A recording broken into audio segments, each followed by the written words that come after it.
Hey,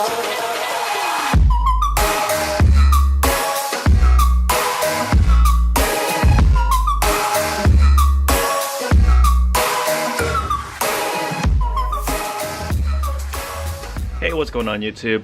I have a long day ahead of me today, so I'm not sure if I'll be able to do a video again. So I figured I'm just going to do you guys a really quick video and share with you guys 3 of my recommended mods once you get yourself a brand new 2015 or newer Subaru WRX. Starting off at number 1, guys, in my 1K update video, I mentioned to you about the first and second gear slop. So I ordered myself a pair and shift stop off of Amazon.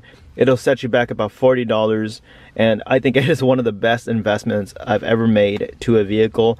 And I'll show you guys how it looks inside. It's a 20-minute install. It's extremely easy, and there's tons of people who do it online, and so you can find it on YouTube. I don't want to make another video of it. I feel like it's a waste of time. So look, I'm going to shift to first gear. See, the slop is gone now, so I'm pressing it. Slop is gone. So check the 1K video and see the difference. The slop is gone. See that? This is amazing. So second gear. See? Slop is gone as well. And so you know, third has a little bit of a slop. The normal one. Same thing with fourth. Fifth, I adjusted it just a little bit, so it has just a little tiny little wiggle room. Same thing with 6. So I like it very stern like this and very sturdy, just because I like to maneuver it, and I just like the feel, the overall feel. So it is really nice. It makes a big difference.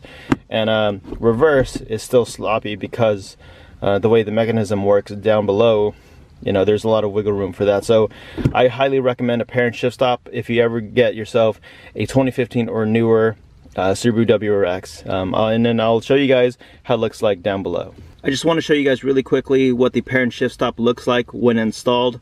It looks like a reversed C, like elongated capital C. So you see this metal bracket here that's connected? That's the pair and shift stop. That's what prevents it from having the slop. So when you shift into first gear here and second gear here, it essentially holds it in place. So it's a very easy install, and I highly recommend it. It is amazing. Moving on to number 2, guys, it's associated with the trunk. So I haven't had a sedan in quite some time, and it's a bit of a refresher to have a trunk again and having a button to open it instead of having to manually open it at all times. However, I do see a problem. And do you guys see what it is? There's no handle. So I fear that over time, from constantly opening and closing, you're going to chip away paint here, or you're going to leave fingerprint marks all over the place, and it's going to make the paint thin out even more. And what I've been doing was I've been holding this and pulling it down, or I've been using this and kind of leveraging it down to close it. However, it did make this a little bit loose.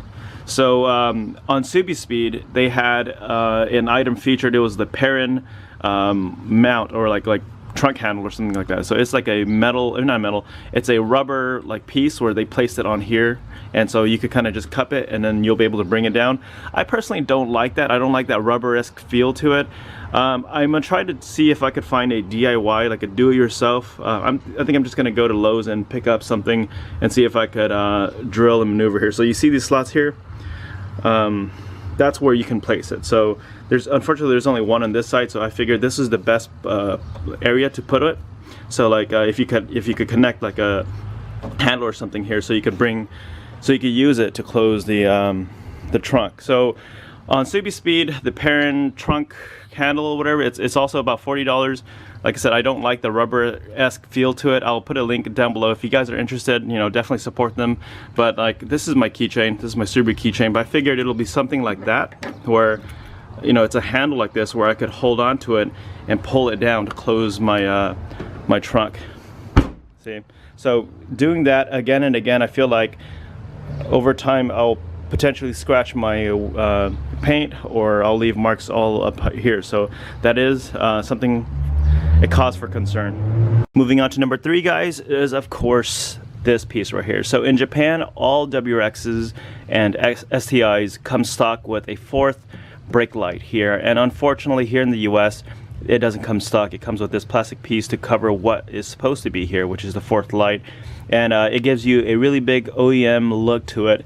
And You know, I've tried to buy as many OEM parts as I can. However, unfortunately here in the US, this piece isn't considered OEM from the factory, so you have to go aftermarket, and it's going to set you back about $150. I'm gonna pick it up from SubiSpeed.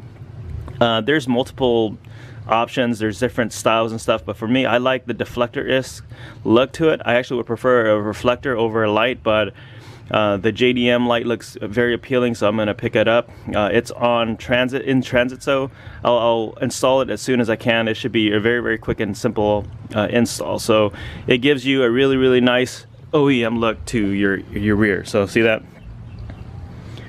It feels like it's missing something, and it's that. So this wraps up my quick video of my 3 recommended items to buy once you get yourself a 2015 or newer Subaru WRX. And like I said, I don't focus on modifications like performance and such like that. A lot of the stuff that I recommend to you guys are more utility based, and it's more about the ownership experience of it. So I hope you guys like this video. If you do, give it a thumbs up, like, share, subscribe, and I'll see you guys in the next video. And of course guys, subscribe.